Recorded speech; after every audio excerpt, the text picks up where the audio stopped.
अस्सलाम वालेकुम। कैसे हैं दोस्तों? मैं उम्मीद करता हूँ कि आप ठीक होंगे। एक दफ़ा फिर हम आपको क्योटक इन्फो चैनल के ऊपर खुश आमदीद कहते हैं।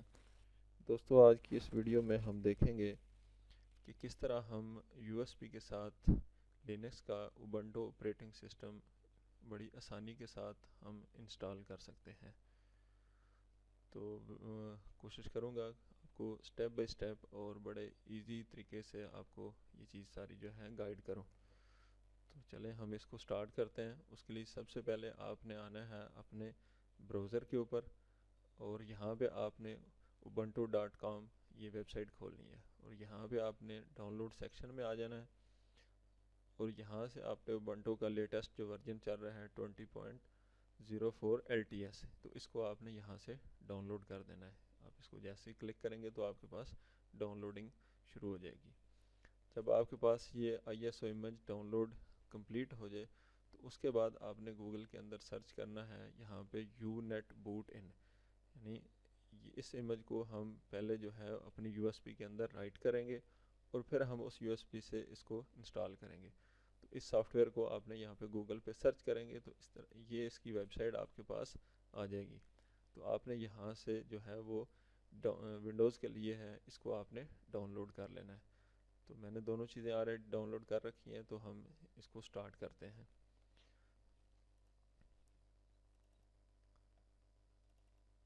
आपके पास कम से कम 8 GB की USB होना ज़रूरी है।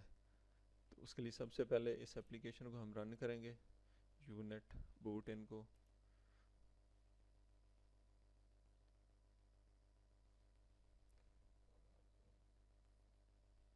और उसके बाद आपने यहाँ पे आ जाना है डिस्क इमेज के अंदर। डिस्क इमेज के अंदर आप आ जाएँ तो यहाँ पे आपने ISO को ऐसे ही रहने देना और यहाँ से ब्राउज़ करना है और उसके बाद आपने यहाँ से उस ISO इमेज को सिलेक्ट करना है जो आपने डाउनलोड करके रखा है।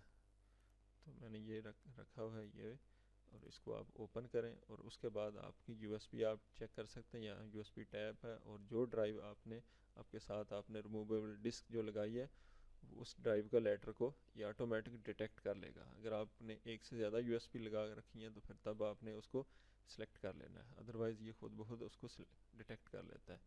तो उसके बाद आपने इसको ओके कर देना है। तो ये थोड़ा सा टाइम लगेगा, यानी ये डाटा जो ISO इमेज है ये सारे का सारा राइट होगा यहाँ पे हमारी USB के अंदर। तो हार्डली यहाँ पे 5 से 7-8 मिनट लग सकते हैं। यह आपकी सिस्टम की स्पीड के ऊपर और आपकी USB की जो स्पीड है उसके ऊपर डिपेंड करता है। जितनी स्पीड ज़्यादा होगी तो ये यानी उतनी जल्दी ये डाटा जो है आपकी USB के अंदर कॉपी हो जाएगा। तो जैसे ये डाटा हमारा कंप्लीट होता है तो उसके बाद यहाँ से हम आगे इसका अगला प्रोसेस जो है वो उसको देखेंगे। तो ये हमारी USB जो है वो इंस्टॉलेशन के लिए बिल्कुल तैयार हो चुकी है। तो इसको यहाँ से हम एग्ज़िट करेंगे और उसके बाद हमने अपने सिस्टम को USB से बूट करना है। उसके लिए मुख्तलिफ़ लैपटॉप के ऊपर या मुख्तलिफ़ कंप्यूटर के ऊपर थोड़ा सा तरीक़ाकार मुख्तलिफ होता है। अगर आप डेल का सिस्टम इस्तेमाल कर रहे हैं तो आप F12 को दबाएंगे तो आपके पास बूट ऑप्शन आ जाएगा, आप USB को सिलेक्ट कर लेंगे। अगर आप HP यूज़ कर रहे हैं तो उसमें नॉर्मली F9 होता है, या कुछ सिस्टम में ये होता है कि उसकी बायोस के अंदर जाकर बूट उसका बूट ऑप्शन में जाकर बूट प्रायोरिटी सेट करनी होती है कि वो USB से बूट करे।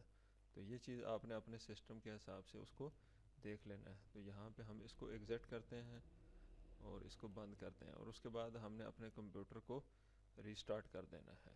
USB इंस्टॉलेशन के लिए तैयार होने के बाद हम सिस्टम को बूट करते हैं और उसके बाद हम मेरे पास ये डेल का सिस्टम है और इससे मैंने इसको USB से बूट करवाया। तो यहाँ आप देख सकते हैं, यहाँ पे हमारे पास ऑप्शन आ रहा है इंस्टॉल उबंटू। तो इंस्टॉल उबंटू, तो इसको हम यहाँ पे इंटर करते हैं।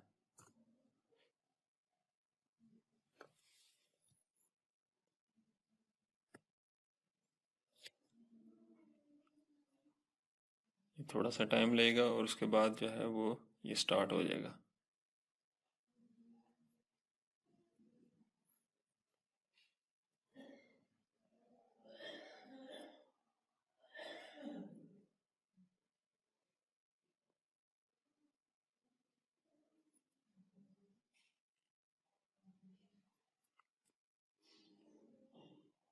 डिस्क चेक हो रही है।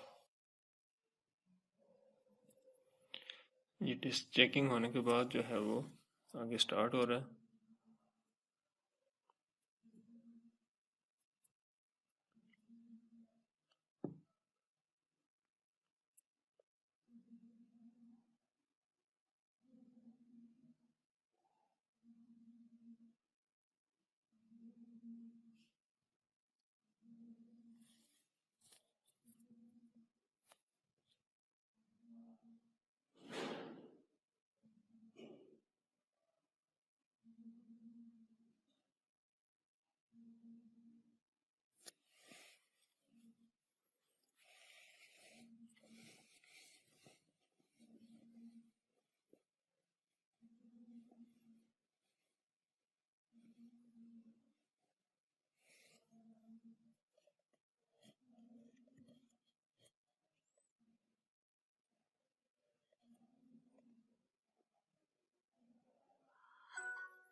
ये भी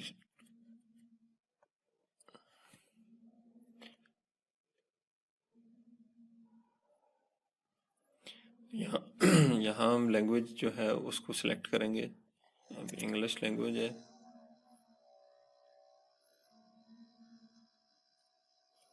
उसके बाद आपने यहाँ पे कीबोर्ड जो भी आपको सूट करे आपने उसको सिलेक्ट कर लेना है। यहाँ पे ऑलरेडी इंग्लिश यूएस है और इसी को मैं कंटिन्यू करता हूँ। तो यहाँ पे हमारे पास ऑप्शन है, नॉर्मल इंस्टॉलेशन है और थर्ड पार्टी सॉफ्टवेयर अगर साथ इंस्टॉल करने हैं तो वो भी आप कर सकते हैं। और यहाँ इसको नॉर्मल इंस्टॉलेशन जो है वो हम इसको करते हैं, तो इसको कंटिन्यू करें।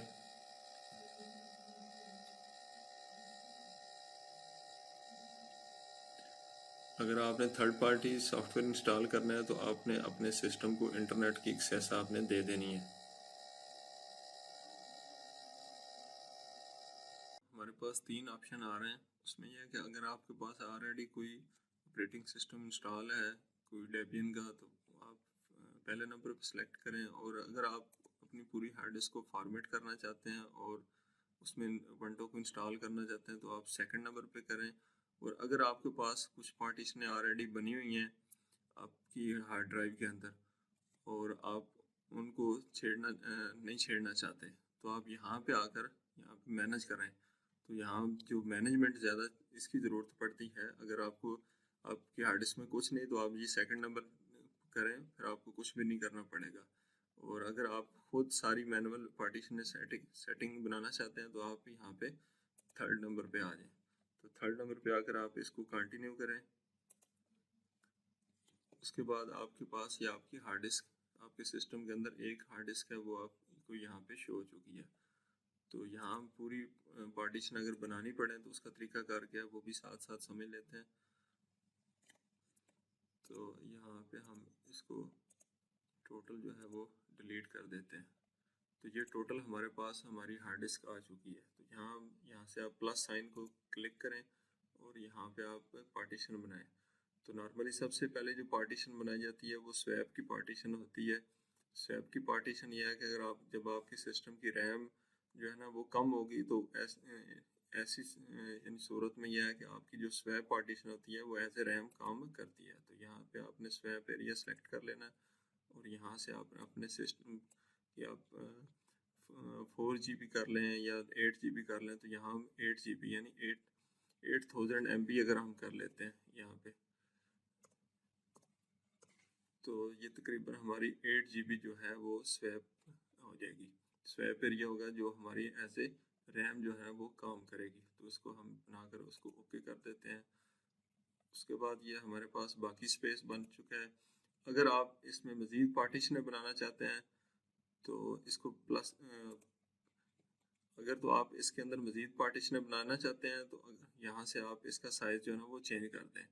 इनकेस आप इसको ऐसे ही रहने दें अगर आप सिंगल पार्टीशन बनाना चाहते हैं और सिस्टम की पार्टीशन हो। उसके बाद यह है कि इसको आपने माउंट जो है ना वो माउंट करवा देना इसी पार्टीशन को।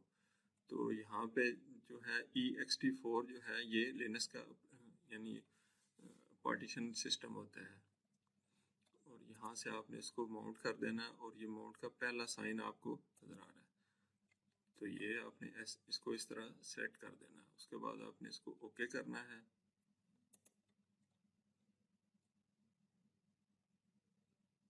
उसके बाद आपने ये जो ext4 वाली ड्राइव है इसको सिलेक्ट करना है और उसके साथ ही जो आपने इंस्टॉल नाउ का बटन जो है वो इसको आपने प्रेस कर देना है। तो इसको कंटिन्यू करेंगे। वार्निंग आ रही है।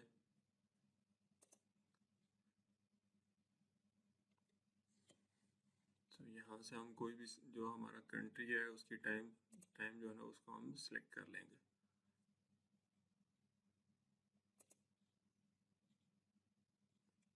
उसके बाद यहाँ पे हमने अपने सिस्टम का यूज़र नेम जो भी सेट करना है उसको हम यहाँ पे सेट करते हैं।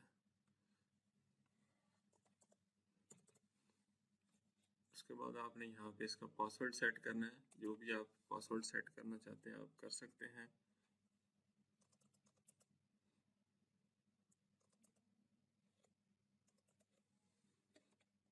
इसको आप रिपीट कर दें और ये चेक ऐसे ही लगा रहने दें। उसके बाद आपने इसको कंटिन्यू कर देना है।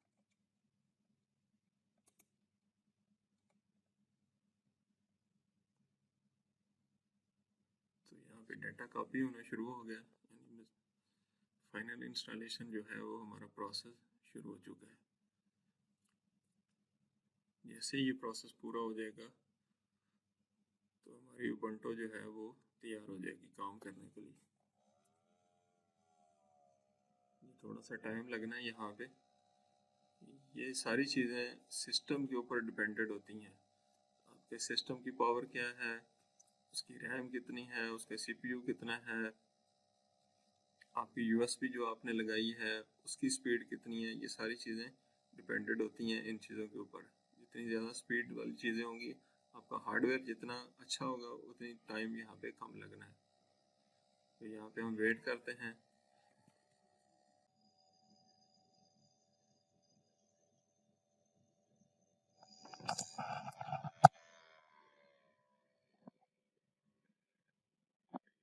यहाँ पे ये सारी इंस्टॉलेशन जो है ना वो कंप्लीट हो चुकी है, आप देख सकते हैं। उसके बाद आपने अपने यूएसबी को अपने सिस्टम से उतार देना है और उसके बाद अपने इस सिस्टम को आपने रीस्टार्ट कर देना है। तो यहाँ पे हम रीस्टार्ट नाउ करेंगे।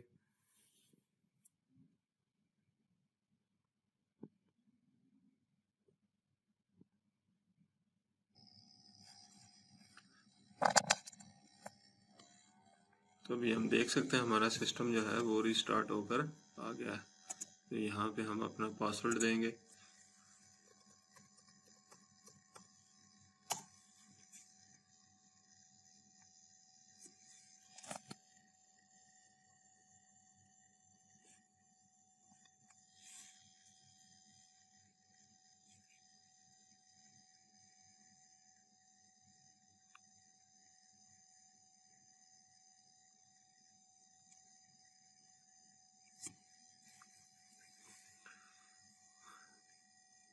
तो हमारी इंस्टॉलेशन जो है वो फाइनल हो चुकी है। तो मैं उम्मीद करता हूँ कि आपको ये वीडियो पसंद आएगी।